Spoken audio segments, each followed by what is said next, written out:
Hello, Bahati. Yes. This is the global health. We have some questions for you. Yes. Welcome in the interview. Thank you very much. Yes, the question number one is Yes. global health seems to be in the news more and more in recent years. Talk about what global health and what global health is and Yes. why it is important to pay attention on it. Yeah, thank you very much for inviting me in this interview. Yes. I'm very happy to be with you. So, first of all, global health refers to the health problems, issues, and concerns that go beyond the national boundaries and reaches in different parts of the world, and it may be prevented by cooperative actions. So, let's take an example for the COVID-19. This pandemic is a global health issue because it has reached in all countries of the world. So it is important to pay attention to global health because communicable diseases kill millions of people each year. For instance, like pneumonia. And also besides, we have communicable diseases lead to death of many people. Uh, and you know that many people these days die due to suffering from cancer. Thank you. Thank you, Bahati. Yeah. Question number two. Yeah. Disease can come to us in different ways. Yes. Explain the difference between communicable and non-communicable disease. Yeah, thank you very much. Communicable diseases are infectious sickness that spread due to human contact with microorganisms called pathogens. Yes. For instance, we have influenza, malaria, and tuberculosis. However, non-communicable diseases are the diseases that are not infectious but last for a long period. Yes. For instance, cancer, heart disease that led to death of many people. That is the difference between communicable diseases and non-communicable diseases. Thank you. Question number three. Let us talk about Ebola. Yes. Since I am sure most of our viewers have heard a lot of about that. Yes. What is it? It is Yeah. communicable, Yes. or non-communicable. How do people get it? Okay, thank you very much for your good question. First of all, Ebola is a virus that causes problems in our blood clots. The problems of blood clot leading to internal bleeding, where the blood escapes from small blood vessels in our body. Furthermore, Ebola causes inflammation and tissue damages in our bodies. Ebola is a communicable disease because the body fluids of one person can cause infection to another person. The people get Ebola when a person who is not infected meets with the body fluids of another person who has infected with Ebola. So the body fluids I'm talking about, uh, we have like saliva, sweat, feces, vomit, breast milk, and semen cause Ebola. So thank you very much. Like according to the Indian Universe 2019, this is how a person get Ebola. Thank you. Thank you. Yeah. Question number four. What would raise a person's risk of getting Ebola? Thank you very much. According to Marks 2019, the person's risk of getting Ebola comes from treating the people with Ebola virus, conduct research on high-risk animals like foxes, as well as prepare the bodies of people who have died from Ebola during the burials. Thank you.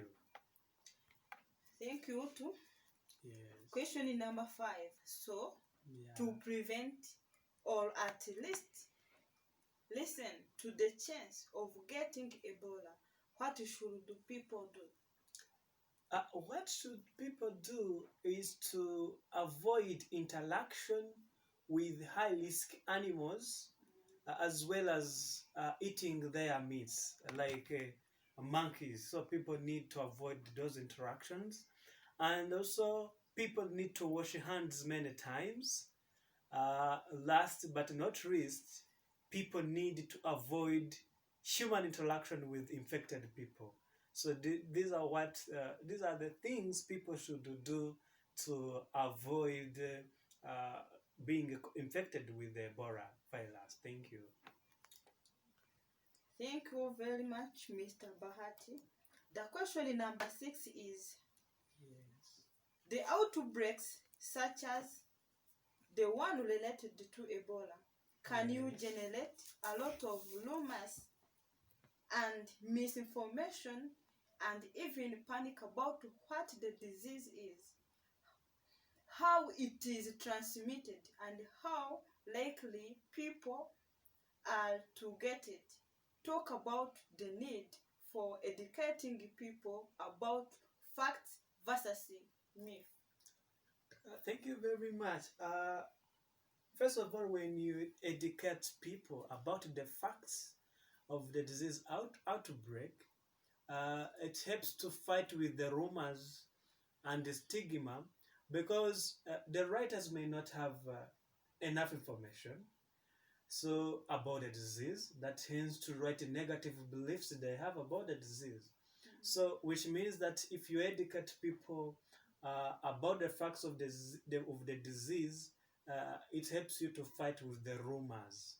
So, and the second, according to Centers for Disease and Control Prevention, uh, educating people enhances effective communication, because people are aware of what they can do when the disease has come, and then journalists also knows how to report accurate information, which enhances the communication about the disease outbreak in a particular place.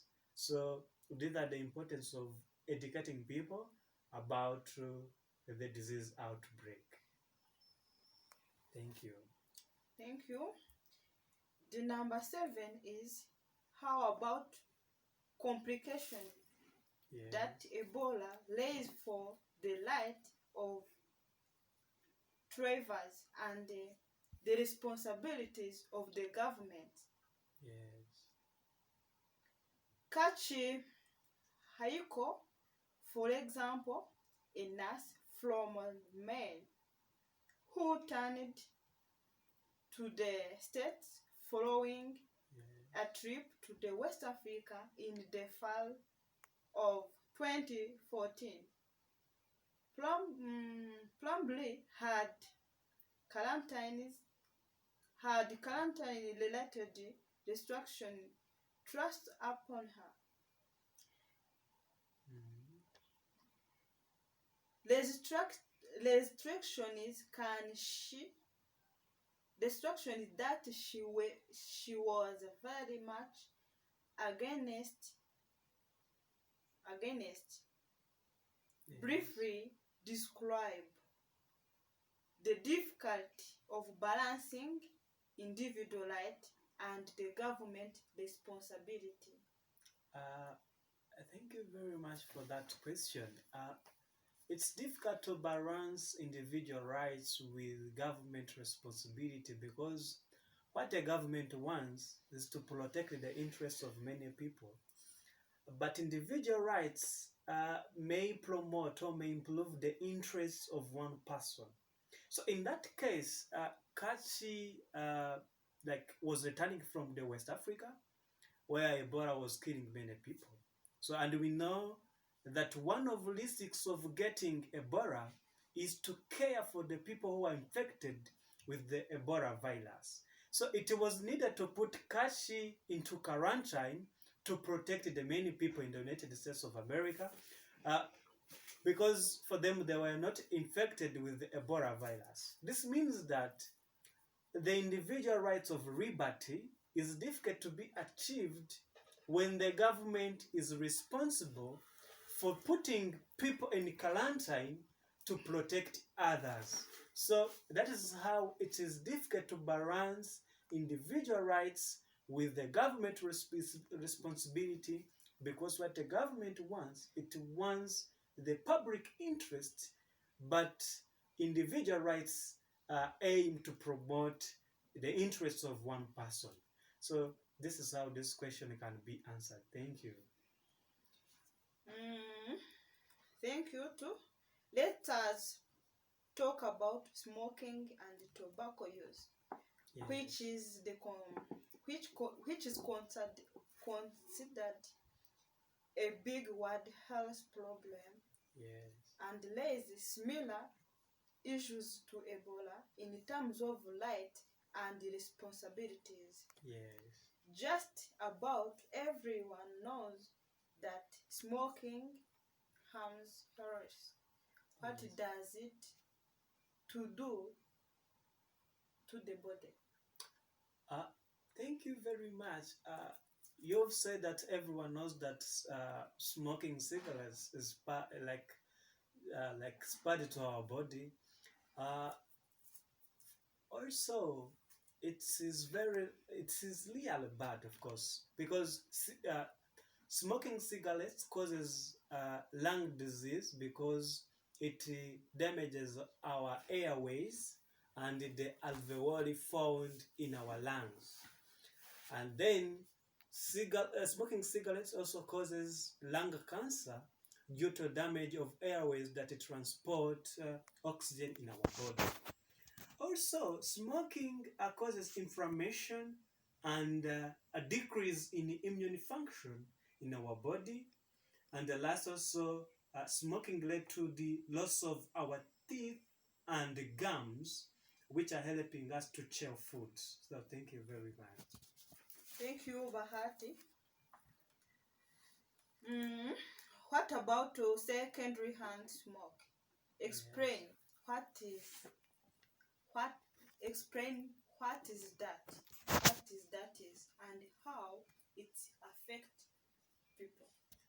So, second-hand smoke, if you're listening the name, also if you are considering the name, it is a second-hand smoke, which means it is the smoke that comes from burning tobacco products, such as cigarettes, cigars, or pipes, as well as the smoke that has been exhaled or breathed out by the person who was smoking.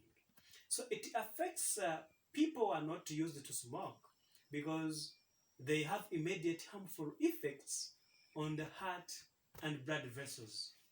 Besides, the children may be suffered from pneumonia due to that smoke that comes from burning tobacco products, or smoke that has been exhaled or breathed out by the person who was smoking.